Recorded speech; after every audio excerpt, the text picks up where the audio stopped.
Olá, bom dia, paz do Senhor Jesus, Deus te abençoe. Tome sua Bíblia comigo, por gentileza, na primeira carta de Pedro, no capítulo 1, e nós vamos ler 2 versículos, 6 e o 7.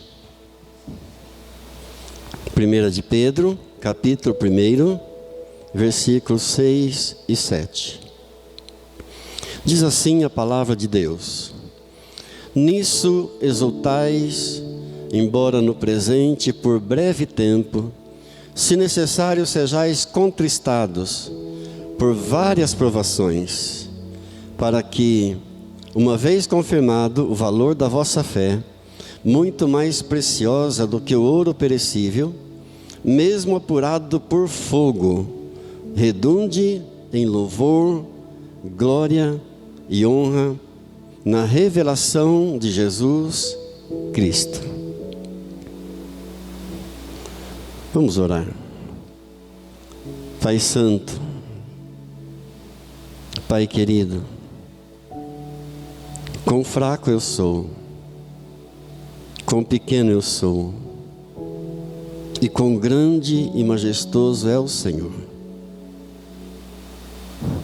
Quão grande é a batalha, Senhor, que enfrentamos aqui. O mundo está obscuro, Senhor, cada vez mais obscuro.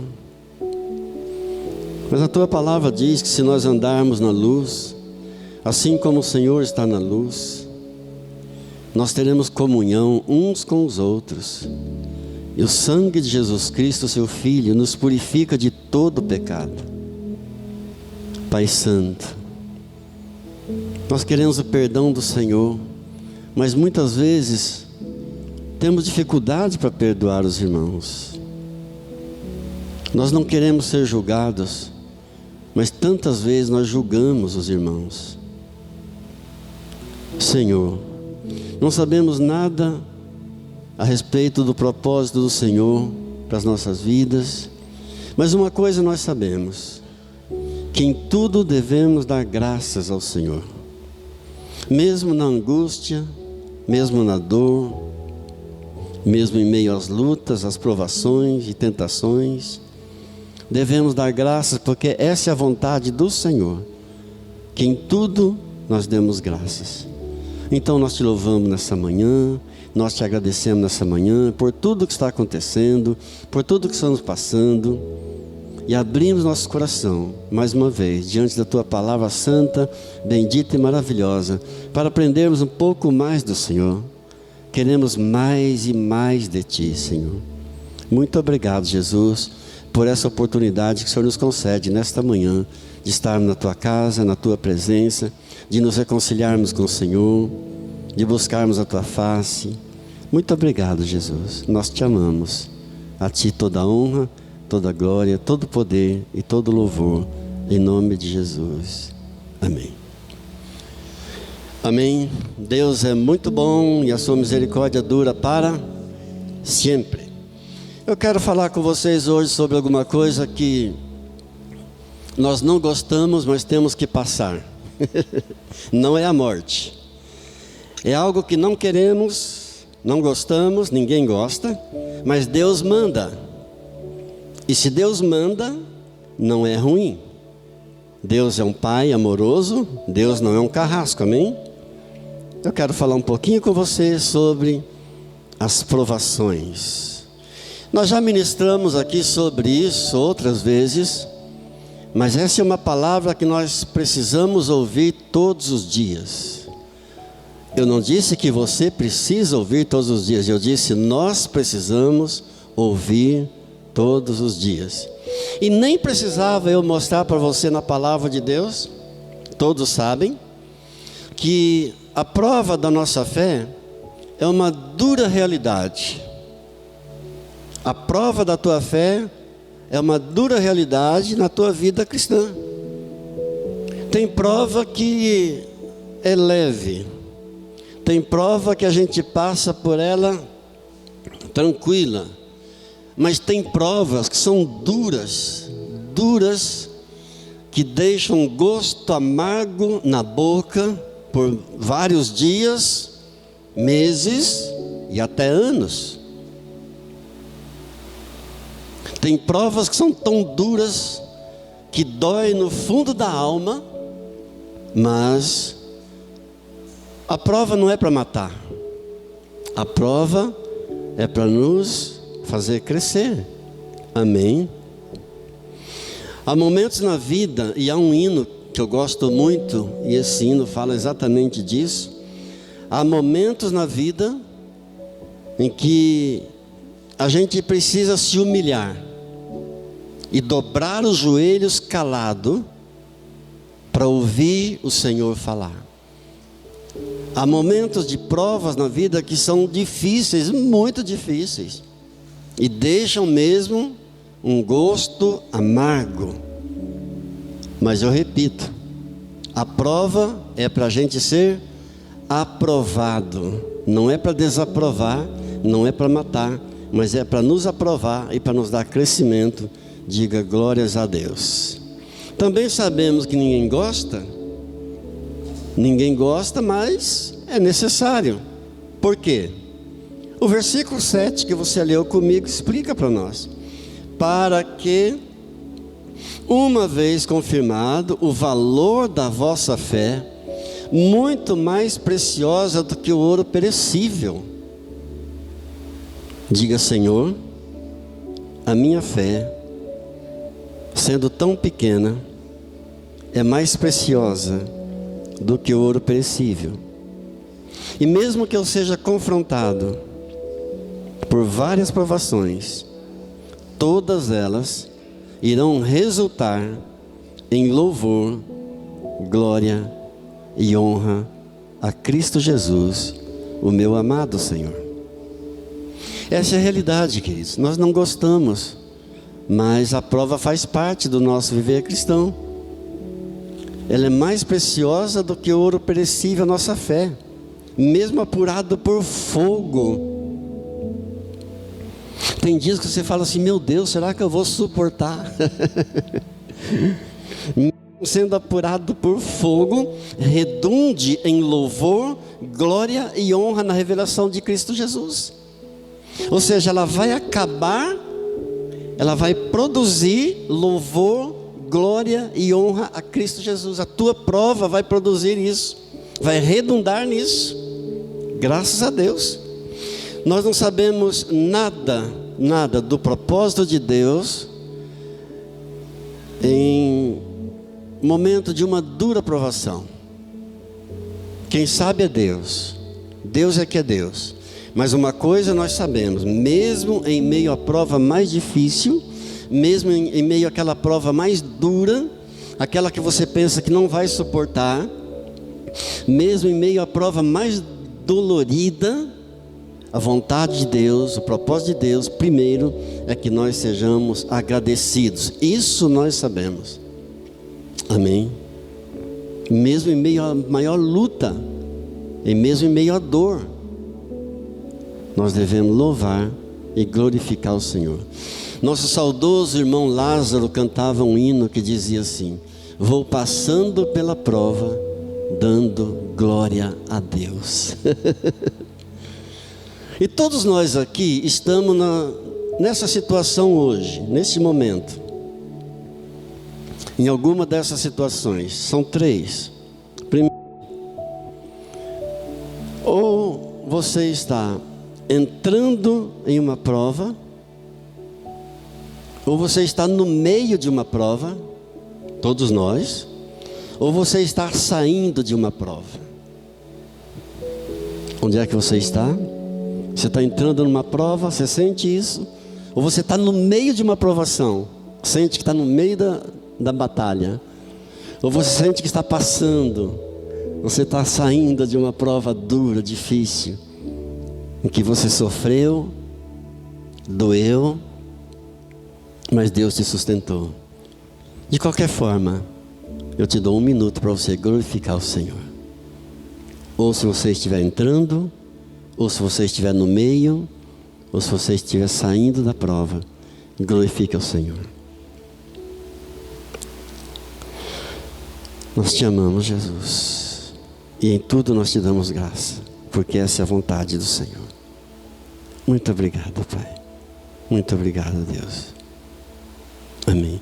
Mesmo em meio à dor, mesmo em meio à indignação, mesmo em meio à luta terrível, mesmo em meio ao sofrimento, devemos dar graças ao Senhor, porque essa é a vontade do Senhor, que em tudo sejamos agradecidos. Queridos, a Bíblia nos diz isso. Em primeira carta de Paulo a Tessalonicenses, no capítulo 5, no verso 18, diz assim: em tudo dai graças, porque esta é a vontade de Deus. A prova tem um lado ruim, é que ela dói, às vezes dói até na alma, mas o lado bom é que somos aprovados. Amém? Somos aprovados. Dói, mas não é para matar. Dói, mas nós temos refúgio. Nosso refúgio é Jesus, é o Senhor Jesus. Lembra do Salmo 46? Deus é o nosso refúgio e fortaleza. Deus é o nosso socorro bem presente na tribulação. Amém? Dói, mas nós vamos conseguir. Você vai conseguir. Diga, vou passar. É bíblico, é promessa de Deus. 1 Coríntios 10, verso 13, diz assim: Deus é fiel e jamais permitirá que sejamos tentados ou provados além da nossa capacidade de suportar, além da tua força. Ele não vai permitir. Pelo contrário, juntamente com a tentação, Ele vos proverá o livramento, de maneira que possais suportar. Amém? É a promessa de Deus. Ele é fiel.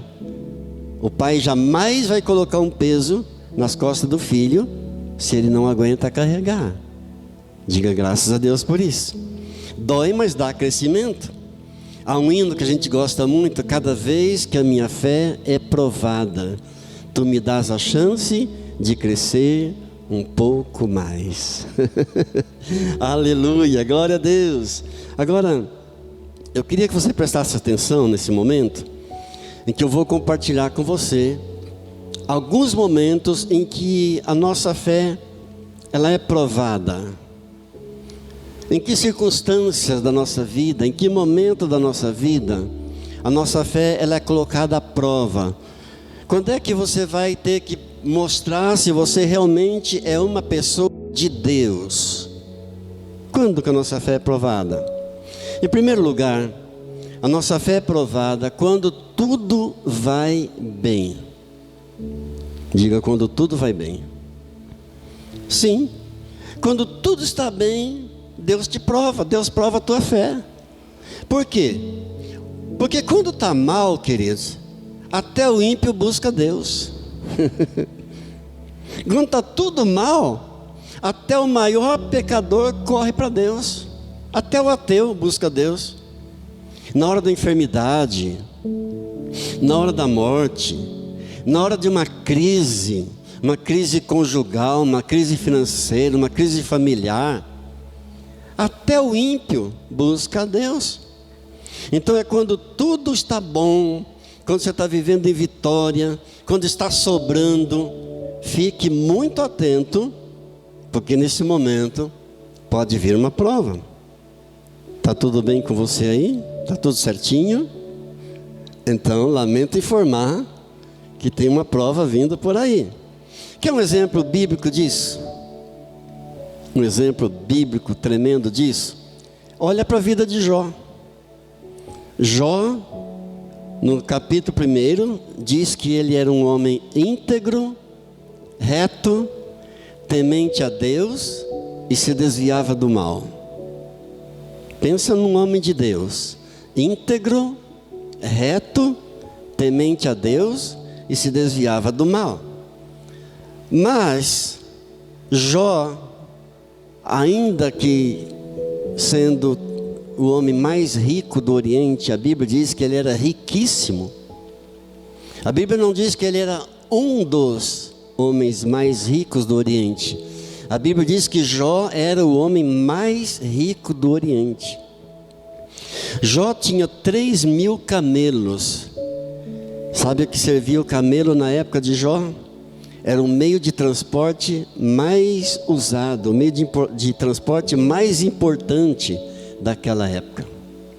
Jó tinha 500 juntas de bois para arar as suas terras. Jó tinha também 500 jumentas. Jumentas eram usadas para transportar as cargas. Jó tinha 7.000 cabeças de ovelhas no seu pasto. Jó era riquíssimo. Um homem poderosíssimo, muito rico. Mas a Bíblia diz, lá em Jó, capítulo 1, verso 5, que Jó todos os dias chamava seus filhos e os santificava. E Jó acordava de madrugada para oferecer sacrifícios a Deus, segundo o número de cada um dos filhos. Santificava os filhos todos os dias e levantava de madrugada. O homem mais rico do Oriente, o homem mais importante do Oriente, levantava de madrugada para oferecer sacrifícios a Deus. E a Bíblia diz que ele fazia isso continuamente, não esporadicamente. Jó fazia isso continuamente, todos os dias. Você abençoa teus filhos, netos. Você sabia quão importante é para os filhos os pais abençoarem, santificarem? Se você faz isso, eles nunca esquecerão disso. E você não imagina o quanto é importante isso para eles. Todos os dias, lá em casa, nós oramos por cada um deles. E quando eles vêm em casa, ao sair, eu sempre digo: o Senhor te abençoe. E achei interessante que teve uma vez que eu não sei por que cargas d'água, eles vieram, a Dudinha estava junto, a minha neta estava também, e saíram, já estavam descendo as escadas. Eu não falei: o Senhor te abençoe. E a Dudinha, minha neta, eu ouvi a Dudinha, minha neta, dizer: uai, o vô hoje não disse o Senhor te abençoe?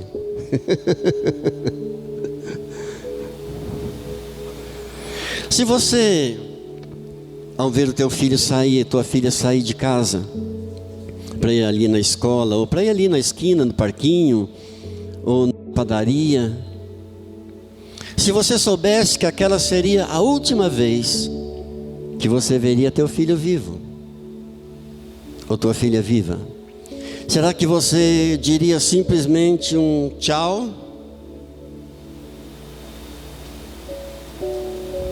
Não. Você abraçaria, você beijaria, você santificaria. E você não imagina o quanto isso é importante. Vamos orar por um momento. Deus, muito obrigado pela vida. Deus, graças pela família, graças pelos filhos, graças por teus ensinamentos, Senhor. Como tu és maravilhoso.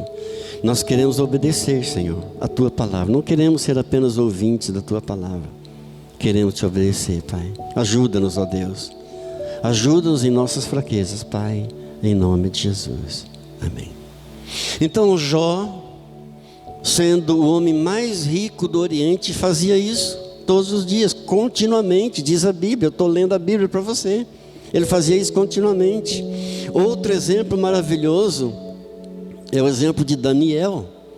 Daniel, um dos 3 príncipes que o imperador colocou para governar a Babilônia. Eram 120 províncias. E o imperador distribuiu 40 províncias para cada um dos 3 príncipes. Daniel era um. E Daniel, mesmo sendo governador de 40 províncias, pensa num homem ocupado. Daniel conseguia tempo para orar 3 vezes ao dia, de joelhos, no seu quarto de cima, com a janela aberta, virada para o rumo de Jerusalém. Está escrito em Daniel, capítulo 6, verso 10. Esse homem, sendo governador de 40 províncias, orava a Deus 3 vezes ao dia, como costumava fazer. Ou seja, antes que ele fosse colocado como príncipe, antes de ser governador de 40 províncias, Daniel, era um hábito, ele costumava fazer isso, está escrito na Bíblia. Como costumava fazer. Então, a posição de Daniel não mudou o seu comportamento diante de Deus. A riqueza de Jó não mudou a sua atitude, o seu comportamento diante de Deus. Infelizmente, queridos, é com tristeza que eu digo isso. Infelizmente, muitas pessoas só veem a Deus se estiver na pior situação do mundo.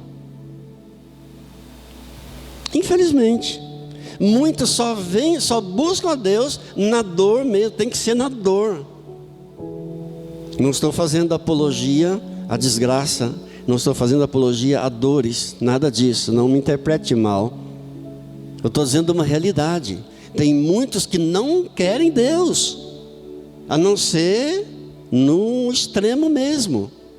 Então, em primeiro lugar, quando é que a tua fé é provada? Quando é que você tem que mostrar que você é de Deus mesmo? Quando tudo estiver bem na tua vida. Em segundo lugar, a tua fé, ela é provada. Deus vai provar a tua fé quando você estiver sozinho. Diga sozinho. Lá no teu quarto, ou lá longe da família, longe dos amigos, longe dos irmãos, longe do pai, da mãe, sozinho. Eu já dei esse testemunho aqui, mas eu creio que quando eu dei, muitos irmãos não estavam aqui. Então eu vou repetir, você que já ouviu esse testemunho, me perdoe a repetição, mas é para a glória de Deus. Eu fui certa vez a um congresso de pastores em Camboriú, em Santa Catarina. De Ribeirão a Camboriú são 900 quilômetros mais ou menos. E quando eu fui me hospedar, chegando lá, fui na pousada, a mulher foi me mostrar o quarto onde eu ficaria. E ela olhou para mim e disse: você gostaria de ter uma namorada para esses dias que você vai passar aqui? E então eu disse para ela: olha, eu já tenho um namorado. E antes que ela pensasse mal, eu disse: o nome dele é Jesus. E quando eu disse o nome dele é Jesus, aquela mulher começou a chorar. Era uma cristã que estava desviada da igreja, afastada dos caminhos do Senhor. Ela disse: você é pastor? Eu disse: pela graça de Deus eu sou. Ela disse: por favor, ore por mim, estou passando por muitas lutas, muitos problemas. Lógico. As pessoas querem viver sem Jesus e sem ter problemas. Como? Não é possível. Se com Jesus nós temos aflições, não foi Jesus que disse? Se com Jesus nós temos problemas, temos aflições, como pode alguém tentar querer viver sem Jesus? Então orei por aquela mulher. Deus derramou uma glória naquele quarto daquela pousada. Eu então entendi que Deus estava provando a minha fé. Eu estava a 900 quilômetros da minha família, da minha esposa, dos meus irmãos. Então é quando você estiver sozinho, longe do seu cônjuge, dos filhos, dos pais, dos amigos, dos irmãos, da igreja, é que a tua fé vai ser provada. Quando ninguém estiver vendo, nenhum conhecido, Ninguém. E esse é um teste muito interessante. Essa é uma prova difícil. Porque quando nós estamos sozinhos, queridos, parece que bate uma sensação em nós de impunidade. Parece que bate uma sensação de que não vai acontecer nada, de que tudo pode. E nós esquecemos de Provérbios 15, verso 3, que diz assim: os olhos do Senhor estão em todo lugar, contemplando os maus e os bons. Diga misericórdia. Os olhos do Senhor estão em todo lugar, contemplando os maus e os bons. Lá no silêncio do teu quarto, lá no teu momento a sós, Deus está contemplando. Louvado seja Deus. Louvado seja Deus. Um exemplo bíblico disso, muito conhecido de todos nós, de alguém que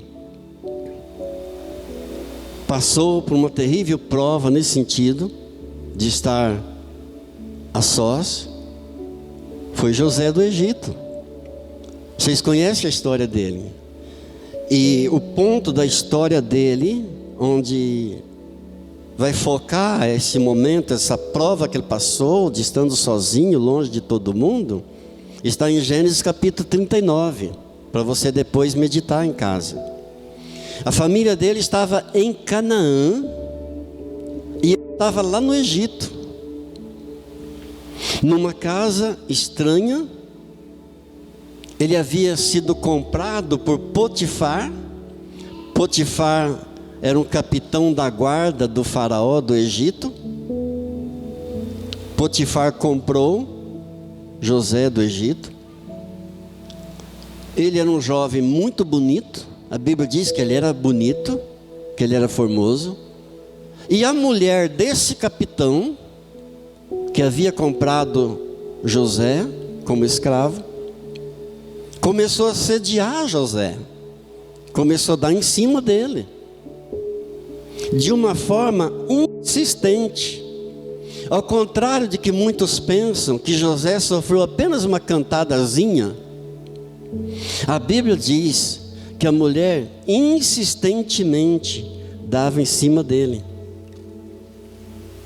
No versículo 10 de Gênesis 39, diz assim: falando ela, essa mulher, falando a José todos os dias. Então era continuamente, todos os dias, no ouvido de José. Mas, diz a Bíblia, ele não lhe dava ouvidos para se deitar com ela e para estar com ela. Queridos, não é uma prova fácil. Estava longe de dos pais, longe dos irmãos, longe dos amigos. A família estava lá em Canaã, ele estava lá no Egito, numa casa estranha, onde ele estava convivendo. Mas ele não dava ouvidos à mulher para se deitar com ela e para estar com ela. E ela então tenta um golpe final. E o golpe final dela é agarrar José. E a Bíblia diz que ela o agarrou de maneira que as vestes dele ficaram nas mãos dela. E então ela o acusou e ele foi parar na prisão por causa disso.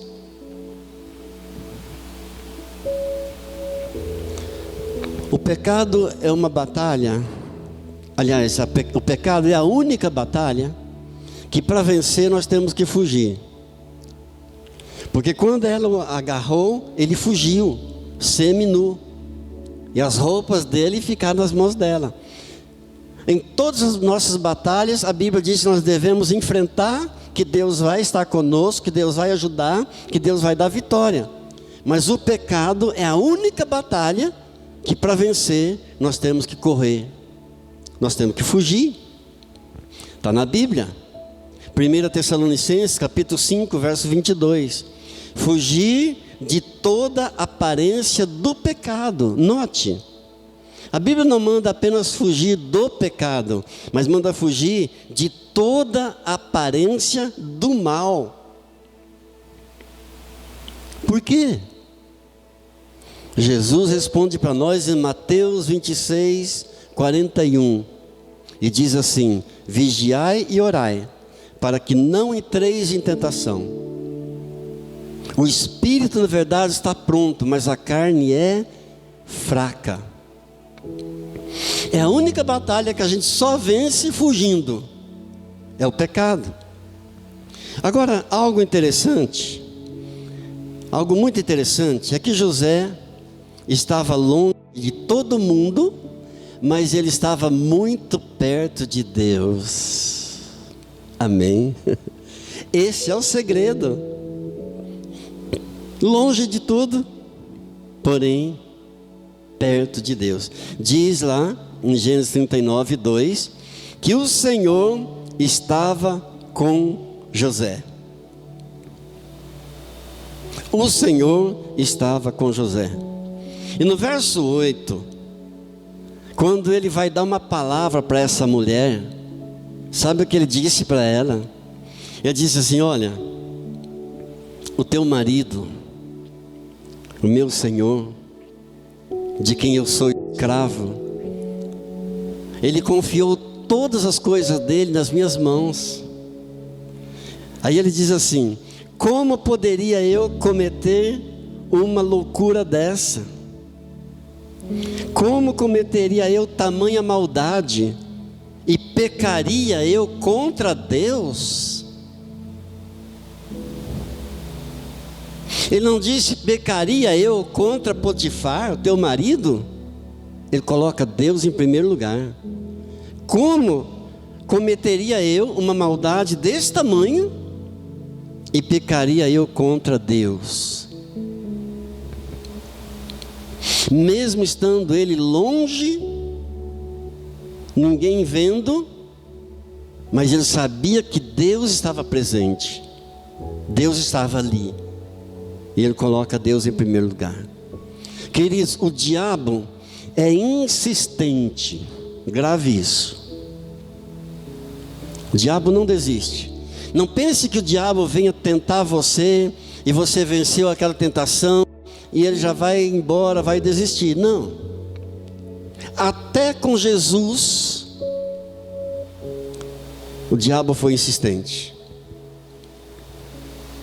Até com Jesus. Ah, se você é o Filho de Deus, transforme essas pedras em pães. Jesus rebateu com a palavra: está escrito, nem só de pão viverá o homem, mas de toda a palavra que procede da boca de Deus. Ah, se você é o Filho de Deus, salta-te daqui do alto, do pináculo do templo, lança-te lá para baixo. E agora ele vai citar a palavra de Deus para Jesus. Não está escrito que ao Senhor teu Deus dará ordens a teu respeito, para que te guardem todos os teus caminhos? E eles te sustentarão em suas mãos, para que não tropece em alguma pedra? Salta-te daqui. A Jesus novamente rebate com a palavra: também está escrito, não tentarás o Senhor teu Deus. Pensa que ele desistiu?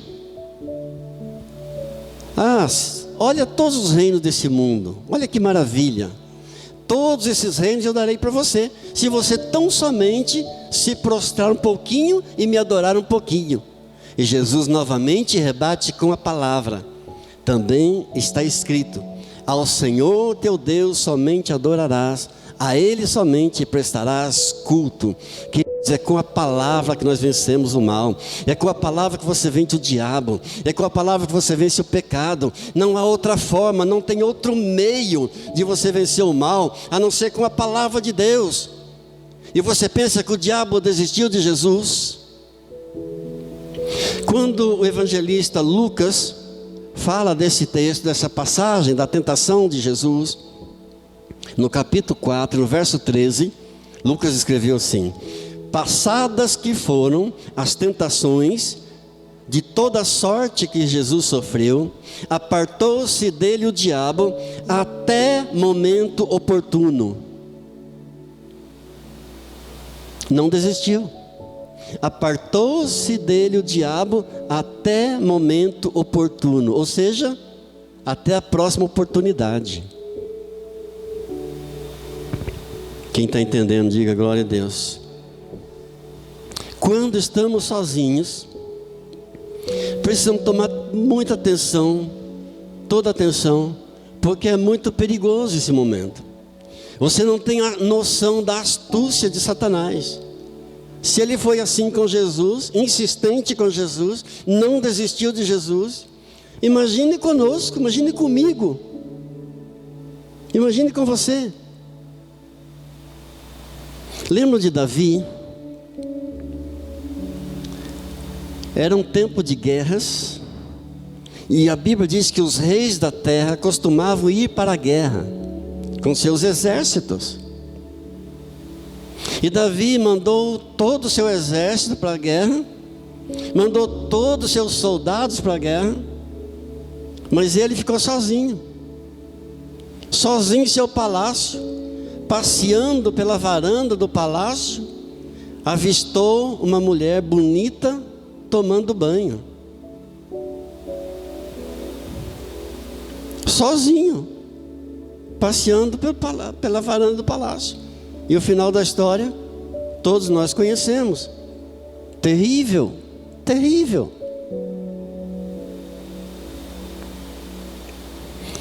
Satanás é especialista em nos atacar quando estamos sozinhos. Queridos, a família é um instrumento poderoso para nos proteger quando estamos sozinhos. Grave bem isso. A palavra de Deus é um instrumento poderosíssimo para nos proteger quando estamos sozinhos. A oração é um instrumento poderoso para nos proteger quando estamos sozinhos. O jejum é um instrumento poderosíssimo para nos proteger quando estamos a sós. A nossa vigilância é um instrumento poderoso para nos proteger quando estamos sozinhos. Quando Jesus estava sendo tentado lá no deserto, ele estava sozinho. Não tinha um exército de anjos lá com ele. Gabriel não estava lá. Gabriel, nem Rafael, nem serafins, nem querubins. Jesus estava só. Então, em primeiro lugar, a nossa fé é provada quando tudo vai bem. Em segundo lugar, nossa fé é provada quando estamos sozinhos. Em último lugar, em terceiro lugar, são tantos os momentos, são tantas circunstâncias que nossa fé é provada, mas nós vamos ficar com essas três que são as principais. Em terceiro e último lugar, a nossa fé é provada quando nós somos doadores. Diga doadores. Como assim, pastor? Não estou entendendo. Eu vou explicar. O cristão, ele é reconhecido por aquilo que ele doa. O cristão não é reconhecido por aquilo que ele recebe, mas por aquilo que ele doa.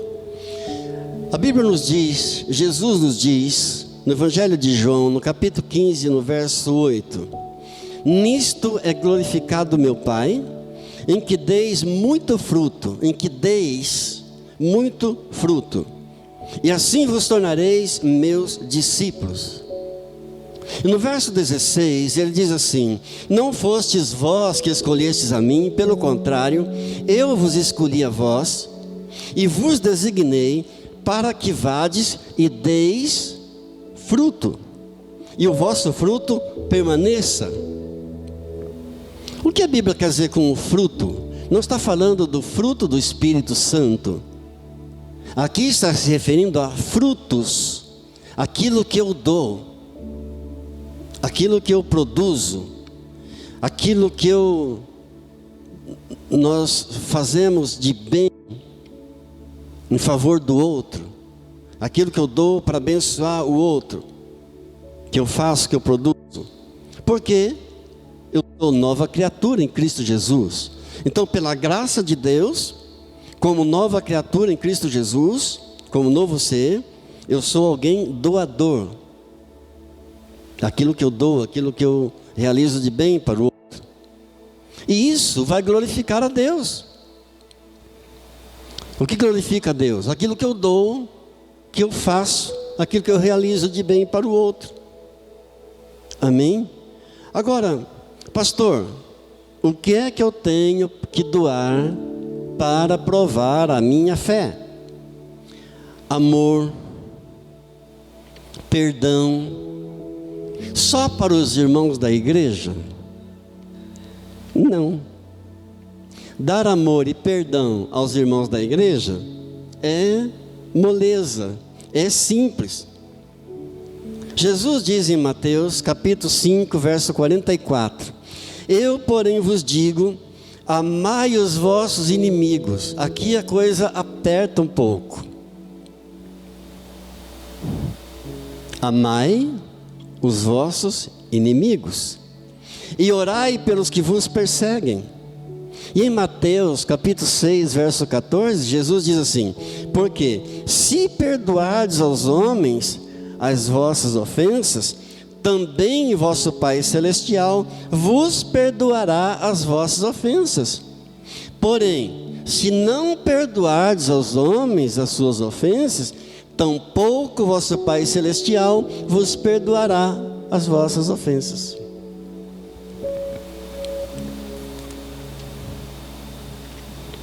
Amados, evangelho é coisa séria. Evangelho não é falácia. Culto não é barulho. Culto é ensinamento. Evangelho não é barulho, não é dançar, rodopiar, entrar em êxtase. Evangelho é muito mais. Note que ele diz: perdoe aos homens. Não está dizendo perdoe aos crentes. Perdoe aos homens as suas ofensas, senão vosso Pai Celestial também não vos perdoará. Perdoe aquele que te prejudicou, que te magoou, que te ofendeu, que te traiu, que te decepcionou. Tem crente que não consegue perdoar nem os irmãos que sentam do lado. Não consegue perdoar nem os irmãos. Como perdoar o pecador? Então, pastor, o que eu tenho que doar para que a minha fé seja aprovada, para que eu possa provar que eu sou realmente alguém de Deus? Amor, perdão, misericórdia, bondade. Mateus capítulo 5, verso 7: bem-aventurados os misericordiosos, porque alcançarão misericórdia.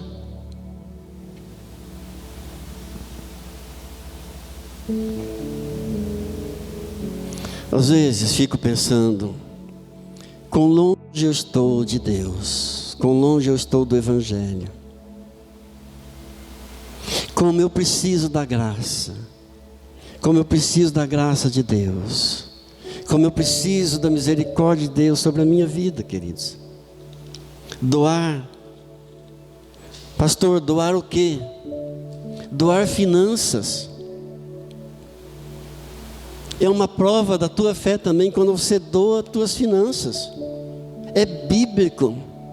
Paulo diz em 2 Coríntios capítulo 9, verso 6: aquele que semeia pouco, colhe pouco, mas aquele que semeia muito, colhe muito. Então é também uma prova de fé. Quem semeia pouco é porque não acredita na lei da semeadura, não tem fé para dar. Eu sei que muitos cristãos estão frustrados nessa questão, porque foram decepcionados com pastores gananciosos, porque caíram nas mãos de pastores gananciosos, que distorcem a palavra de Deus para arrancar todo o dinheiro que puder dos incautos. Recentemente, um pastor, um pseudo-pastor, bateu palma numa casa, a mulher atendeu, ele ofereceu oração e a mulher aceitou. Então ele leu um texto da Bíblia, ele orou e depois estipulou um valor, uma quantia. E disse: agora a senhora tem que me dar esse valor. Ela falou: mas como assim? Eu falei: não, é assim que funciona, é assim que eu trabalho. Então, queridos, por causa desses absurdos, tem muito cristão decepcionado com essa questão de doar finanças, que acaba não dando nada. Não doa nada. Por causa dos mercadejantes da palavra, que já existiam desde o tempo dos apóstolos. O apóstolo Paulo fala deles. Na sua segunda carta aos Coríntios, no capítulo 2, no verso 17, Paulo diz assim: porque nós não estamos como tantos outros, mercadejando a palavra de Deus. Antes, em Cristo é que falamos na presença de Deus, com sinceridade e da parte do próprio Deus. São os mercadejantes da palavra de Deus. Está cheio deles por aí, desde a época dos apóstolos. Mas doar a tua finança também é uma prova de fé. Você está abençoando a casa de Deus. Que Deus nos ajude, que Deus nos faça crescer cada vez mais. Amém, queridos? Você está fazendo aquilo que está na Bíblia, é a palavra de Deus. Em qualquer ato de doação, você está provando a sua fé, seja no amor, no perdão, na misericórdia, nas finanças, porque você está praticando a Bíblia, você está praticando o que a palavra de Deus está dizendo. Que o Senhor te abençoe, que o Senhor te guarde, que o Senhor te proteja, que o Senhor volte o rosto para você e tenha misericórdia de você, que o Senhor sobre você levante o rosto e te dê o shalom, a paz, em nome de Jesus. Em primeiro lugar, nossa fé é provada quando tudo vai bem.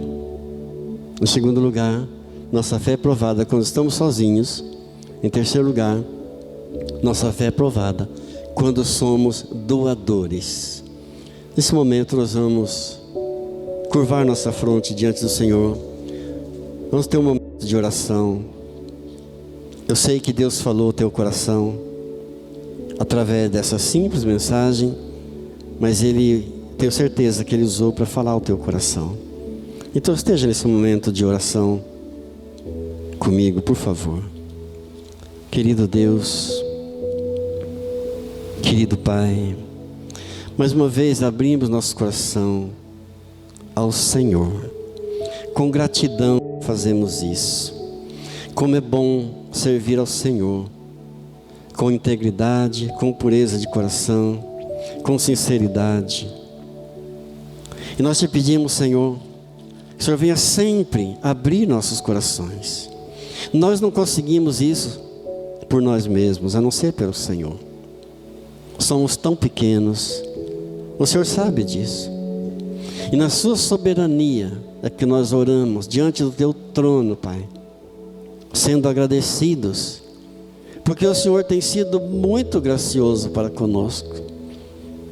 Ah, meu Deus, cada um aqui orando comigo, trazendo diante do Senhor a sua súplica, a sua necessidade, colocando diante do seu reino.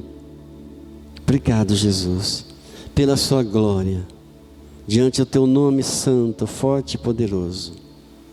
Não temos outra esperança a não ser a Ti somente, Jesus. Recebe toda a nossa adoração e a nossa gratidão. Em nome de Jesus oramos. Amém. Amém. Glória a Deus.